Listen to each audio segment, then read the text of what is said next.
nunggu rame.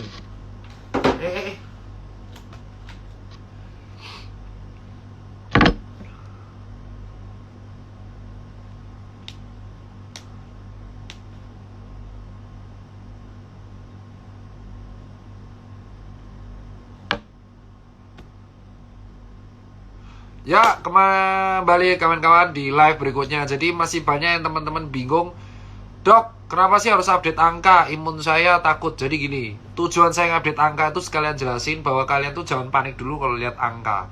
Dari angka-angka yang dibahas itu, saya akan jelasin secara singkat ya, angka-angka. Jadi yang dinamakan angka positif itu adalah angka yang terkonfirmasi dengan swab PCR positif. Terus ada nanti dibagi, ada yang terkonfirmasi PCR positif, ada yang terkonfirmasi antigen positif. Ya, di bawahnya tuh ada angka kesembuhan. Kalian coba bagi. Kalau dibagi dari update pertanggal 21 Juli, angka kesembuhan dibagi dengan angka total positif terkonfirmasi, itu 78%, bros. Lu tuh paham gak sih? Itu tuh dari sebuah angka ya tuh ada hal positif yang bisa membuat diri lu tuh semangat. Ya, jadi kalau kamu lihat bagi tadi itu, yang terbaru tadi dibagi. Jadi kalau kamu cek nih, aku cek Instagramku sendiri ya, atau cek Instagramnya Kemenkes. Nih kita lihat nih, Dr. Tirta.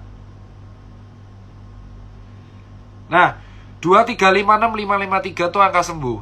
Angka positifnya 2983830. Lu bagi itu 78%, bos, yang sembuh.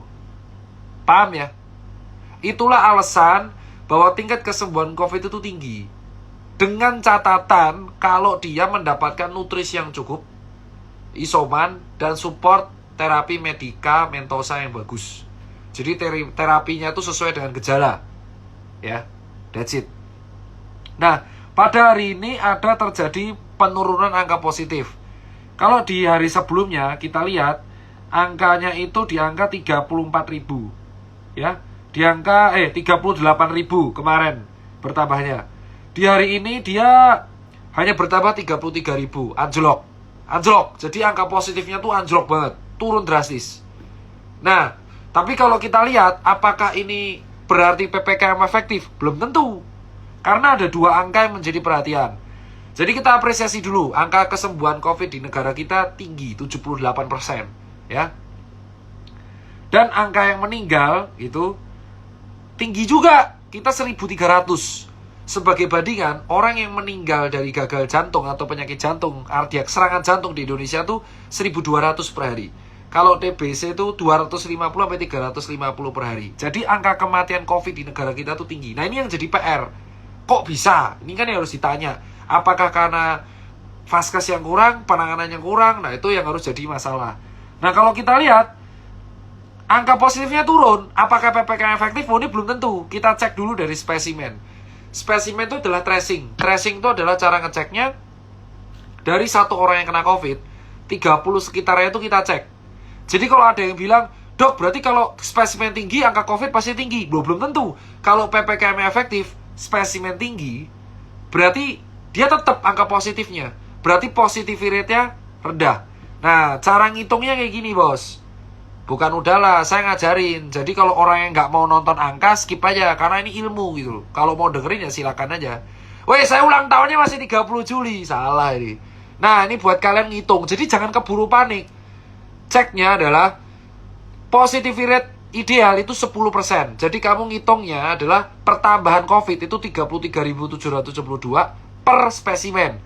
Ternyata setelah diperkan tuh 22%. Kenapa? Kalau spesimennya itu 200.000, di 33.000 bagi 200.000 itu rendah. Makanya yang bagus adalah tracingnya tinggi, tapi angka positifnya tuh tetap di 30 ribuan. Kayak Inggris, Amerika, Cina, Prancis tuh tetap. Jadi tracingnya tinggi, tapi angka pertambahan COVID-nya tetap. Itu yang mengakibatkan artinya yang kena COVID tuh gejalanya pedas, ringan semua. Nah, setelah ini kita cocokin sama yang namanya BOR, Bed Occupation Rate. Bed occupation rate itu adalah tingkat kepenuhan kamar karena pasien COVID. Nah, kalau ternyata bednya itu rendah, jadi masih banyak yang kosong, sementara angka positifnya tinggi, berarti bisa diduga orang yang kena COVID itu rata-rata gejala ringan. Berarti vaksinnya bagus. Nah, kita cek hari ini juga, hari ini angka pertambahan vaksin di Indonesia tuh bagus. Kita cek ya. Nih, ada di Kemenkes. Hari ini kita laporkan angka sasaran yang udah divaksinasi per hari ini jam 12 siang tadi adalah 42 juta, bos. 20% warga Indonesia sudah mendapatkan vaksinasi dosis pertama. Itu keren, bos. Itu keren. Keren banget, bos. Jadi sudah ada 42 juta orang di Indonesia yang sudah mendapatkan vaksinasi. Dari total sasaran 208 juta. Jadi ada 20% dari 208 juta. Kalau dari jumlah penduduk itu 12%. Jadi ini bagus banget, bos. Dan ada 16 juta yang sudah mendapatkan 2 vaksinasi. Ini kabar baik dan jarang disebarin. Ya. Jadi kalau vaksinasi itu efektif, angka COVID itu akan tetap naik. Tapi gejalanya ringan semua. Nah, ini yang kita inginkan. Jadi angka COVID itu tetap naik, ya, tetap naik stabil lah. Tapi tracingnya bagus. Tapi gejalanya tuh ringan semua. Paham? Itu yang namanya angka, bos. Itu yang namanya angka. Angka. Jadi dari angka itu tuh bukan hanya menakuti. Kamu kalau baca judul doang mungkin menakuti, tapi kalau kamu baca pembahasannya itu banyak bahasan dari angka. Itu alasan kenapa namanya statistik tuh penting banget. Itu dari angka. Dari angka aja udah bermakna. Hari ini angkanya tuh apresiasi. Tingkat kesembuhan COVID di Indonesia itu 78%. Dokter Tirta tahu dari mana? Itu angka. Ada. Jadi kalau kamu kena COVID jangan panik dulu. Karena angkanya kesembuhannya 78%. Angka meninggal, kita bahas angka meninggal. Kita harus berduka. Kita berduka karena banyak yang meninggal karena COVID. Kenapa? Karena angka meninggalnya jantung tuh 1.200. COVID itu 1.300-an. Nah, ini yang harus kita tekan. Berapa sih, Dok? Harusnya tuh di bawah TBC. TBC itu 250 sampai 350 per hari meninggal karena TBC. Dan karena kecelakaan tuh di angka 300-an apa ya? Coba saya lihat. Yang karena kecelakaan itu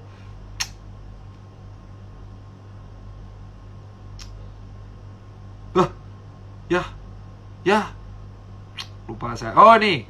Karena kecelakaan itu 98 per hari. Jadi kalau meninggal karena kecelakaan rata-rata 98 per hari. Kalau malaria 18 per hari. Tuberkulosis 230 hari, kanker tuh 540 per hari, COVID-19 tuh 1000-an per hari rata-rata. Serangan jantung 1600. Tinggi banget, bos. Nih, kalau lu mau tahu angka-angkanya. Jadi, jangan bilang COVID terus. Nih, saya bahas nih penyakit lain nih. Tuh. Nih ya. Serangan jantung 1600, COVID 1000, kanker 540, TBC 230. Nah, sudah jelas. Ini nih bukan sekedar angka, tapi menjadikan, oh ternyata, nah si angka COVID ini kematian harus kita tekan. Jadi kalau kita lihat nih, kita harapannya itu adalah tracingnya tuh naik 200 ribuan, 300 ribuan. Tapi angka positifnya tuh stabil 20-30 ribu. Nah, dan kita cocokin sama bed occupation rate. Kalau angka positif naik, tapi kamarnya itu tidak penuh, kosong, berarti ini gejala ringan rata-rata. Nah, yang jadi masalah kalau angka naik, bednya penuh, berarti gejala sedang. Gitu cara ngitungnya. Nah, gitu, Bes. Jadi kamu tuh kalau ngitung yang benar. Kalau ada yang bilang, saya nggak peduli sama kamu, saya udah ketaker otakmu kayak apa. Jadi kalau kamu udah benci sama angka, mending skip. Karena memang angka tuh hitung-hitungan. Memang penting. Sampai kapanpun angka tuh penting. Nah, gitu. Paham ya soal angka. Jadi kalau lihat Kemenkes, jangan langsung takut. Kenapa menakuti? Padahal tuh ada narasi positifnya. Angka kesembuhannya 78%. Ya kan? Tingkat kesembuhannya tinggi. Tapi angka kematiannya masih tinggi. Itu kan bukan sekedar angka. Karena yang meninggal itu ya seorang. Lu bayangin 1.300 dijajar. Nah, kayak gitu. Vaksin tuh gratis. Tapi kalian juga lupa. Nggak viralin berita vaksin. Bagus loh. Bayangin loh. 40 juta orang vaksin. Lu bayangin, bos. Itu tuh tinggi loh, bos. 42 juta, bos. Sudah vaksin. Itu luar biasa. Kenapa nggak lu apresiasi gitu loh? Berantem mulu. Tuh keren. Yang remaja sudah 511 ribu. Wah, mantep loh. Sudah, saya udah vaksin 2 kali dari bulan Januari kan. Jadi ini banyak berita positifnya tapi juga banyak berita negatifnya, tapi imbang lah. Tapi apresiasi ya buat seluruh tenaga kesehatan karena ternyata angka kesembuhannya mencapai 78% di negara kita. Tapi angka meninggalnya juga tinggi. Nah, kita tuh harus menekan angka meninggal kita tuh di bawah TBC. Jangan sampai 1000-an tuh kita tekan, ini yang kita lakukan. Gitu. Dan yang saya lakuin sekarang tuh ngurus pasien. Pasien telemedicine tuh sekarang yang konsul banyak banget, bos. Banyak banget. Tapi ya gak apa-apa, namanya tugas. Dan jujur saya nggak pernah ngambil gaji. Kesampian bisa tanya ke Kementerian Kesehatan, relawan, BNPB. Saya nggak pernah ngambil gaji saya. Kenapa? Karena banyak teman-teman saya nakes yang insentifnya nggak cair. Jadi saya minta mereka diutamain. Terus saya juga ngurus masih keliling-keliling. Apalagi fokus saya itu sekarang disuruh fokus. Fokusnya DKI. Udah saya di lock sama Kapolda, sama Dinkes DKI untuk bantu vaksinasi Merdeka. Jadi DKI sekarang kan udah nomor 1 nih, 75,4%. Bagus dosis satunya. Jadi kalau DKI selesai nanti ya ke Tangerang, ke Banten, ke Bandung, terus habis Jawa Barat, Jogja. Jogja kayaknya bulan depan saya bakal ke Jogja 2 minggu untuk nge-push vaksinasi mereka sama edukasi biar naik. Karena Jogja ini kan kota pelajar, jadi mau nggak mau harus biar naik. Jadi memang kegiatannya kayak gitu. Dan jujur nih, demi Allah Rasulullah, saya nggak pernah ngambil gaji sedikit pun dari Kemenkes, apalagi BNPB. Nggak pernah, bos, nggak pernah. Kenapa saya nggak mau ngambil? Karena banyak teman-teman saya yang insentifnya belum cair. Jadi, dan saya masih ngerasa saya masih bisa hidup dari cuci sepatu, saya masih hidup dari jual sepatu. Jadi saya merasa ya udahlah, saya ngelayani pasien gratis. Dan kalau kalian mau konsultasi sama saya gratis, kalian bisa hubungi yang 0899. Nomor saya di Tukutu, itu saya masih handle. Ya, itu saya konsultasi gratis, bos. Dan itu gak hanya COVID, ada yang tanya soal jantung, ada yang tanya soal tensi, ada yang soal asma, sinusitis, saya jawab. Sebisa mungkin saya jawab. Dan itu saya nggak kenain biaya kalau konsultasi. Jadi yang bilang saya dapat duit dari pasien itu siapa? Nggak dapat saya. Saya cuma pengen pandemi kelar. Dan yang mau promosi UMKM gratis, kalian bisa cek Instagram Peng. Itu gratis. Semua promosi di sana gratis. Saya tinggal update gratis. Jadi saya buka tuh konsultasi gratis, promosi UMKM gratis, dan saya masih handle untuk vaksinasi. Jadi target kita sekarang tuh vaksinasi. Dan ada juga saya buka donasi di Dompet Duafa itu untuk membagikan warga yang isoman. Jadi memang kayak gitu tugasnya. Siapa yang bilang saya dapat duit? Dan toko saya tuh tutup semua, tapi gaji pegawai saya tetap cair. Ya. Jadi emang semua rugi, bos, gitu. Jadi saya klarifikasi ya. Saya nggak pernah ngambil gaji, bos. Pernah ngajar ya nuduh saya ambil gaji. Saya tuh cuma makan dari duit cuci sepatu, duit jualan sepatu. Ya kan? Paham? Nah, sekarang DKI dulu loh. Kenapa nggak kayak dulu? Kalau dulu saya kan nyebar. Ya kan? Karena itu mengedukasi relawan. Cara kerjanya kayak apa. Nah, sekarang saya DKI dulu. Karena DKI ini dikit lagi, bos. DKI itu dikit lagi, bos. DKI itu 75,4% vaksinasi dosis 1. 5% lagi sesuai target, bos, DKI itu. Tinggal dikit lagi DKI. Habis DKI pasti Jogja. Loh, kenapa Jogja? Karena Solo udah bagus. Jogja ini tuh penting karena kota pelajar. Kamu mau masuk kuliah kan? Nah, Jogja ini harus kita push. Jogja itu sudah bagus karena ada jimpitan. Jadi warganya saling membantu. Habis Jogja selesai, pasti saya dilempar ke Jawa Timur. Nah, gitu kerjanya sekarang. Jadi nggak kelilang-keliling. Kalau tahun lalu kelilang-keliling. Kalau sekarang saya kerja DKI dulu, Jabodetabek selesai, baru nanti ke Jogja. Jogja selesai, baru nanti Jawa Timur. Jawa Timur selesai, baru luar Jawa. Emang gitu tugasnya. Gitu, bos. Nah, buat kalian nih yang masih bilang Indonesia negatif terus, please. Angka kesembuhan Indonesia tuh 78%. Lu harusnya apresiasi, bos. Ya, 78% itu bukan angka dikit. Gede. Ya, gede. Gede banget. Dan lu harus apresiasi juga. Sebulan terakhir angka vaksinasi kita ngebut. Gede. Dan hari ini bansos di beberapa tempat cair. Lu harus apresiasi juga, bos. Apresiasi juga. Tapi yaitu angka kematiannya masih tinggi aja. Nah, harapan saya nih sama kawan-kawan, angka kematian tuh turun perlahan. Perlahan, bos. Ya, kalau ini perlahan turun, 256 masih dibuka. Ya. Dan ingat, buat warga DKI, lu bentar lagi, bos. Dikit lagi. 5% lagi, bos. Vaksinasi kita tuh selesai ya dosis 1. Ya. Buat lu yang DKI, men. Lu harus semangat, men. Dikit lagi, bos. Dikit lagi kita akan bisa sesuai target DKI ini. Setelah DKI, kenapa DKI dulu? Karena ini pusat negara, bos. Setelah DKI, baru nanti Jateng, Jabar, DIY. Yang nomor 2 tuh Jatim. Tinggi juga vaksinasinya. Tapi karena dosisnya terbatas. Habis itu Jogja. Kenapa saya ke Jogja? Kota pelajar, bos. Ya, kota pelajar nih. Jadi kalau harapannya vaksinasi Jogja lancar, pelajar tuh bisa masuk. Paham ya? Paham ya? Jadi kita harus apresiasi. Jangan kamu panik terus. Ya. Pak, jangan panik terus. Kamu tuh baca angka yang benar juga. Dan ingat, 78, makanya saya bingung. Kalau ada yang bilang, COVID itu yang meninggal interaksi obat. 78% sembuh loh, bos. Ya. Paham artinya? Jadi kalau kamu kena COVID, mindsetnya itu diubah. Jangan panik. Saya sembuh. Saya pasti sembuh. Tingkat sembuhnya 78% soalnya. Ya. Oh, yang CT. Jadi banyak yang tanya nih soal CT value ya. Ini saya luruskan ya. CT value itu bukan patokan sembuh atau enggak. Ya. Bukan patokan.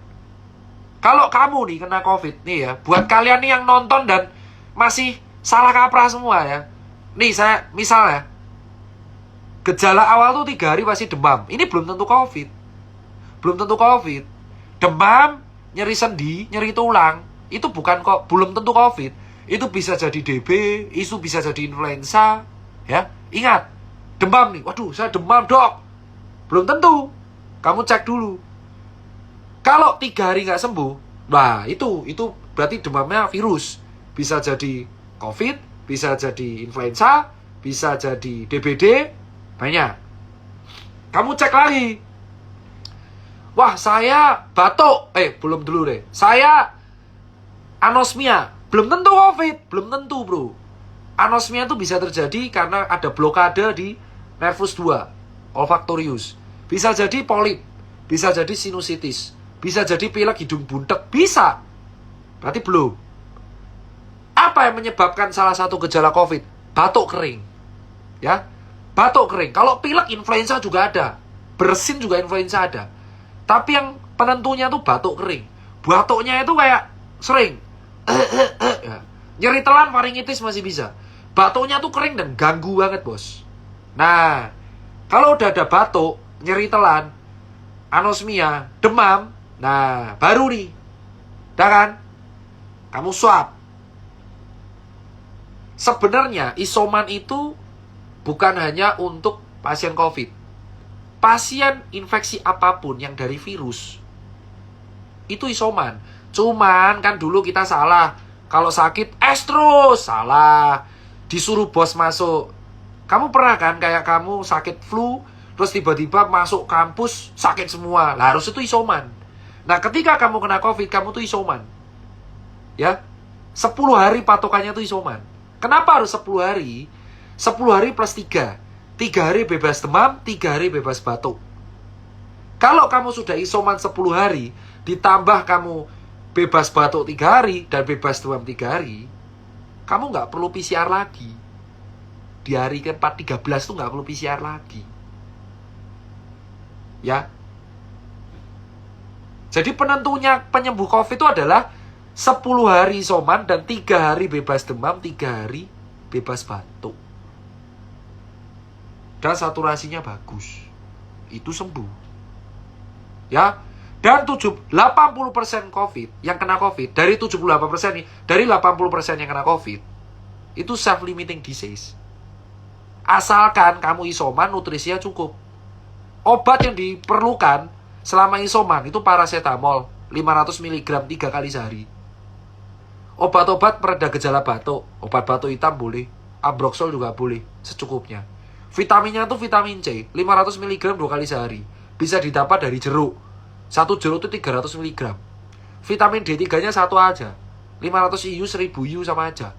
Ya, 1 kali sehari. Vitamin B kompleks. Kamu mau minum jayanget, monggo. Mau minum madu, monggo. Mau minum kurma, monggo. Temulawak, sambiloto, silakan. Terus makanannya yang penting itu protein. Protein, bos. Bukan gula. Protein. putih telur, tempe, tahu. Vitamin D juga bisa didapatkan dari ikan. Makanya dulu Bu Susi pengen ada namanya diet ikan. Karena memang kaya ikan tuh kaya omega 3, DHA, vitamin D. Paham? Makanya saya edukasinya dari dulu tuh mangan. Kenapa? Karena memang kalau mau cepat sembuh nutrisinya tuh yang cukup. Kapan kita harus minum antibiotik? Kalau di rumah sakit, gejala berat, itu baru antibiotik dosis tinggi. Kalau sudah ada pneumonia. Nah, kalau kamu gejala ringan tuh nutrisi yang cukup. Jangan panik. Kena COVID panik. Kamu tuh kalau gejalanya masih bisa nangis, masih bisa ketawa, itu saturasimu bagus. Gimana cara ngecek oksigen kita bagus? Kalau kamu masih bisa bicara kayak saya, masih bisa nangis, masih bisa ketawa, itu oksigenmu bagus. Kapan oksigen kita jelek? Kalau udah gini, ngomong aja berat. Kalau sudah buat ngomong berat, sudah buat nangis berat, buat ngomong terbata-bata, nah itu oksigenmu. Ya. Jadi, kamu tuh mau minum apa aja, kayak teh hangat lah, air kelapa lah, jahe lah, itu bukan obat COVID. Tapi kalau kamu nyamannya minum itu, nggak masalah. Itu bukan obat COVID. Yang penting cairan tubuhmu tuh terpenuhi, nutrisimu terpenuhi. Paham? Jadi yang membuat kita sembuh dari COVID itu adalah 10 hari isoman, 3 hari bebas gejala. 3 hari terakhir tuh bebas gejala, bebas demam, bebas batuk. Kalau anosmia masih bisa sebulan, bro. Tapi kan dia nggak nularin. Yang nularin itu batuk sama demamnya. Kalau demam berarti virus kita tuh masih aktif. Masih berantem di dalam. Kalau batuk masih keluarin droplet. Makanya kita 3 hari bebas demam, 3 hari bebas batuk. Makanya 10 plus 3. Nggak peduli kau CT value 15, 25, 35. Asalkan kamu udah 10 hari isoman dan 3 hari bebas plus 3 hari bebas gejala demam dan batuk, kau tuh sembuh. Bilang tuh ke kantor kau itu. Salah itu kalau CT value patokan. PCR tuh cukup sekali di awal aja. Atau kamu di rumah sakit. Nah, kalau kamu di rumah sakit, gejala berat, ada sesak napas, biasanya orang di rumah sakit ini ada komorbidnya. Diabetes mellitus, obesitas, itu adalah komorbid paling serem di COVID. Orang yang obesitas, itu komorbid. Makanya kamu jangan obesitas, diet. Obesitas itu komorbidnya COVID. Diabetes itu komorbidnya COVID. Gagal jantung tuh komorbidnya COVID. Jadi kalau kamu hidup sehat, kena COVID, santai, rileks. Kamu di rumah 10 hari, soman selesai. Paham ya? Ingat, dicatat nih. Catat nih. Kasih ke kantor kau. Ya. Kalau kau kena COVID, kau di rumah 10 hari, 3 hari bebas demam dan bebas batuk. Kalau kau masih batuk, perpanjang isoman 3 hari lagi. Masih batuk, isoman 3 hari lagi. Batuk gak sembuh-sembuh, IGD. Jelas, oh berarti kau menetap nih. Batasnya itu 2 minggu. Kalau selama 14 hari kau di rumah, batuknya masih ada, kau ke IGD. Minta obat batuk. Patokan sesak napas, kalau kau sudah gak bisa ngomong, terbata-bata. Kalau kau masih ngomong lancar ini nih, masih bisa main HP, itu bloka sesak napas itu. Parno kau. Paham? Obatnya apa? Paracetamol 500 mg. Obat murah kan? Obat Ambroxol atau OBH itu kan obat murah. Dok, saya nyamannya jahe hangat, minum. Dok, saya pengen kerokan, lakuin. Dok, saya pengen temulawak, monggo, sambiloto. Ya tapi jangan semuanya kau minum, salah satu aja.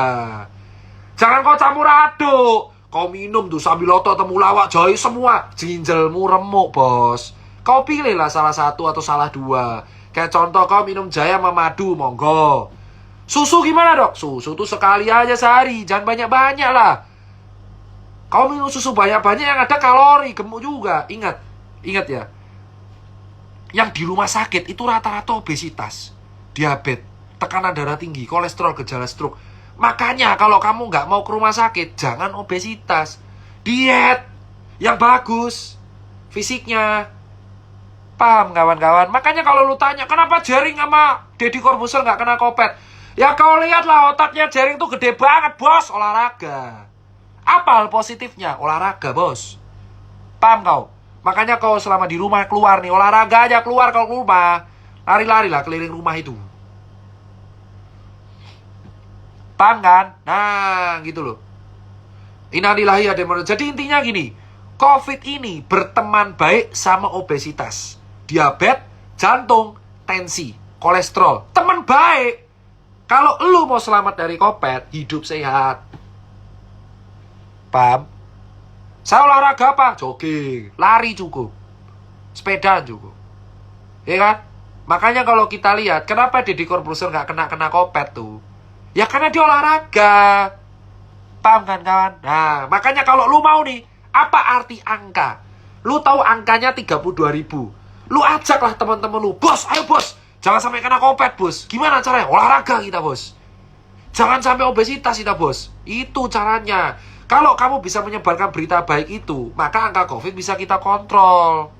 Gitu bos, maksud saya itu. Dari angka itu bisa berarti banyak. Wah, angka COVID 30 ribuan. Berarti ada 30 ribu masih kena COVID. Ya kan? Berarti masih ada PR nih. Semuanya harus kita ajak. Jangan sampai kena COVID. Gimana caranya? Hidup sehat, bos. Ya kan? 1 jeruk itu 300 mg vitamin C. Paham, bos? Dan ini nggak hanya untuk COVID. Influenza sama COVID itu bedanya tipis gejalanya. Nih, saya kasih tahu. Kalau influenza, lu datang ke puskesmas, itu rata-rata bersinnya parah. Influenza tuh bersinnya parah. Haji! Haji! Ya. Terus melernya tuh bening. Pilek meler, wah bersin. Gak enak bro. Intinya kayak saya nih. Ya kan? Saya swab PCR negatif terus. Saya cek. Kalau influenza itu memang gejalanya mirip. Demam, nyeri sendi, ya mirip. Tapi dia tuh bersinnya parah banget. Kayak gatal banget hidungnya. Gatal banget. Terus pilek. Pilek tuh lihat lendirnya. Kalau lendirnya hijau, bakteri dia. Bau hijau, bau busuk, berarti itu infeksi bakteri. Tapi kalau lendirnya tuh jernih, rata-rata tuh virus. Nah, kalau influenza, rata-rata tuh pilek, bersin. Nah, kalau kamu ketambahan batuk nih, batuk, nyeri telan, anosmia, nah itu rata-rata COVID. Kalau influenza ada juga pengecekannya, gitu bro. Nah, makanya saya bilang, influenza itu dulu juga treatmentnya isoman. Siapa yang bilang itu influenza nggak isoman? Akibatnya satu kantor kena COVID. Ini adalah refleksi bagi para bos kita. Lu tahu nggak kalau lu sekolah, kayak lu sekolah nih, datang nih, flu, pilek. Harusnya tuh istirahat. Tapi kan orang tua kita bilang, manja kamu, pilek aja, izin. Akhirnya satu kelas ketularan. Influenza tuh juga isoman. Siapa yang bilang influenza nggak isoman? Akibatnya satu kelas ketularan. Es terus, itu bukan es terus, itu influenza. Makanya edukasi kita tuh salah dari dulu. Kalau kita udah pilek bersin terus, itu udah influenza. Itu pulang di rumah, tidur 5 hari. Influenza tuh isomannya 5 hari. Kalau COVID itu 10 hari. Paham? Bedanya itu lebih di anosmia dan cepat menular kalau si COVID ini. Influenza mutasi. Sampai detik ini aja masih ada mutasinya influenza itu. Masih. Makanya ada yang namanya booster. Loh kalau TBC gimana dok? Kalau TBC 6 bulan. Gejala TBC itu dia keringat dingin tiap malam. Batuknya itu tiap sampai 2 bulan. Ya, tapi ada darahnya. Wow, bahaya bro. Kalau TBC itu bahayanya 6 bulan. Jadi dia tuh menular tapi 6 bulan. Ngerusak paru tuh 6 bulan. Kalau influenza itu dulu 100 tahun lalu 10 hari. COVID juga 10 hari. Influenza sekarang masih ada. Lu bayangin. Penyakit lawas itu dari tahun 1918 sampai sekarang influenza itu masih ada. COVID kelak 1 abad lagi mungkin ada itu. Mixagrip untuk COVID mungkin ada 1 abad lagi tapi. Jadi mungkin 1 abad lagi COVID itu kayak penyakit warung dan mungkin akan jadi sejarah. 100 tahun lalu di Indonesia COVID heboh. Ya emang. Tapi mungkin 1 abad lagi generasi kita yang akan nganggap COVID itu kayak obat warung.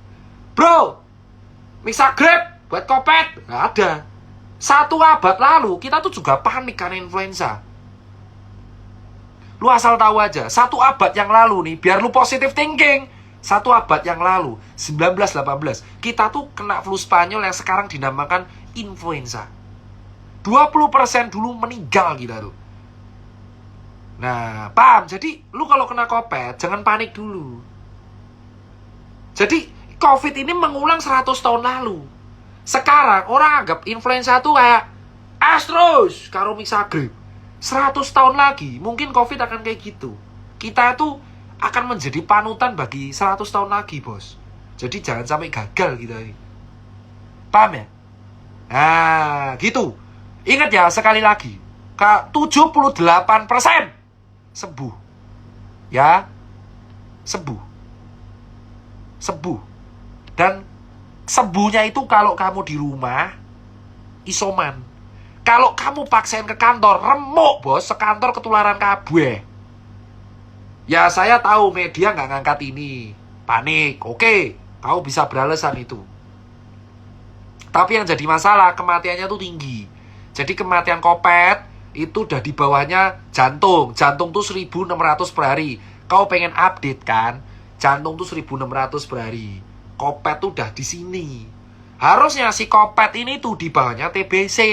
TBC itu 250, cancer tuh 500 per hari. Harusnya kopet tuh di bawah TBC. Kan ngeselin bro. Gitu bro maksud saya itu. Ya, jadi di satu sisi ada angka hal positifnya. Tapi di satu sisi ada negatifnya. Dan terima kasih buat kawan-kawan yang mendengarkan. Ya, ingat itu.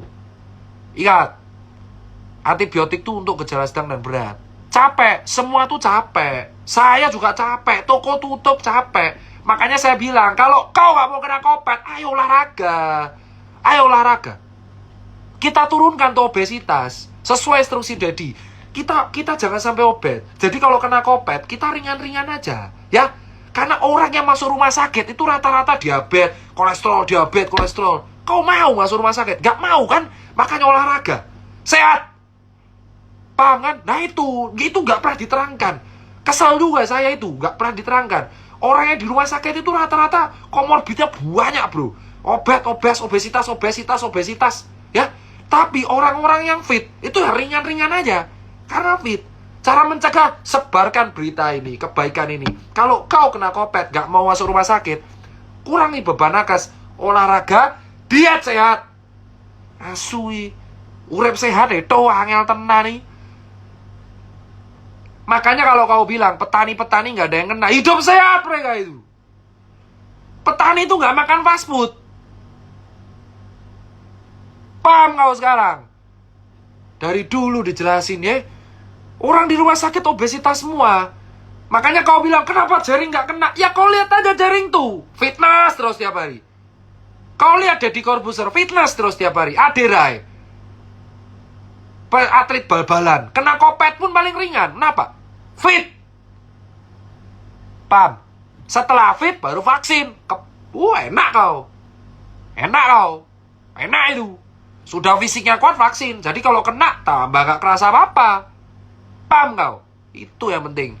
Ayo kita kurangi beban nakes di rumah sakit dengan rajin olahraga dan hidup sehat. Itu aja kalau pesan saya buat kalian. Ingat, angka itu bukan sekedar angka. Kita 78%, good. Vaksinasi 40 juta orang, good. Kita tinggal nge-push angka kematian. Gimana caranya nge-push angka kematian, Dok? Hidup sehat, biar angka kematian turun. Itu aja dari saya. Paham? Olahraga aja, olahraga. Ingat kau. Ayo sekarang yang mau olahraga, ajak kawanmu. Olahraga, keliling, lari, jogging, pit-pitan. Opo kayak karepmu. Pokoknya olahraga. Ya, olahraga biar kita nge-push angka kematian. Jadi kalau kena COVID, kita gejalanya ringan. Ditambah vaksin, olahraga, vaksin, nutrisi. Titik. Paham? Jadi kita bantu nih, itu solusinya, olahraga. Ya, diangkat juga itu. Dan buat media, tolong angkat juga hidup sehat. Biar kita nge-push nih. Karena di rumah sakit itu dibahas juga. Orang yang di rumah sakit, rata-rata obesitas. Kau angkat itu juga. Varian Kappa, aduh bro, itu intinya semua varian mudah menular. Intinya yang kamu gak paham di media adalah hampir semua yang masuk RS itu komorbidnya obesitas. Ya, jadi kau tahu sekarang. Kalau kau kayak saya nih, sehat, olahraga rajin, kau tinggal vaksin aja, apa yang kau takutin. Olahraga matamu tok, yo nggak mengi-mengi juga bro. Paham ya? Paham? Olahraga sudah dicontohkan sama Deddy Corbuzier. Olahraga yang enak. Ya. Kau nge-push kematian, olahraga caranya. Jadi, kamu fisik kuat. Dan kita mengurangi orang yang obesitas. paham kawan-kawan? Ini bukan saya menghujat fisik, tapi memang obesitas itu faktor resiko terbesar kalau kena COVID di rumah sakit. Paham? That's it. Dah itu aja. Kenapa COVID ada variannya? Karena mutasi. Influenza juga ada varian. DB aja ada varian. Ada. Paham? Virus itu bisa bermutasi. Kau kira cuma virus komputer bisa update? Virus COVID juga bisa update. Virus influenza juga. Dan kelak 1 abad lagi, obat COVID itu kayak warung, bisa grab tuh bisa COVID tuh. Tapi 100 tahun lagi. 100 tahun lagi COVID akan kayak influenza. 100 tahun lagi ya, aduh, suwe tenan tok bajingan. Wes, kuwi wae. Wes kuwi yo, jas yo, gas, ben clear, ben ra panik neh. Dah. Itu aja dari saya, semoga bermanfaat.